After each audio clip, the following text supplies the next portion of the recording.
The baby boom is in part, potentially wholly, but probably only in part, the result of three things that very quickly, very suddenly made being a parent a lot better and easier. So the first one of those is household technology. Raising a family, we can't say that there's not elements of hard work now, but if you don't have a fridge, you don't have a freezer, you don't have electrification, you don't have a vacuum, you don't have a washing machine. Remember, there were no disposable nappies. They all had to be washed, dried, ready to go. I mean, that's pretty punishing.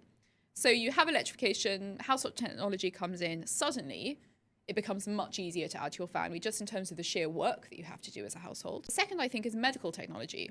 I mean, it really used to be quite dangerous having a child. The two big killers were hemorrhage, so just simply blood loss, and sepsis, so infection. And then suddenly you get blood bank technology. We get much better at doing transfusions. That's in some ways prompted by World War I and developments then. You also get antibiotics. The maternal mortality rate just craters. In the space of like 10 years, it becomes much safer to have a child. And then the final one, I think, is that we did have a house building boom. In some countries started before World War II. I think the UK is an example of that, but also particularly post. So it becomes much easier to set up a household, to get your own home. So these three things work in lots of different countries all at once to just make it much easier to just be a mum or dad.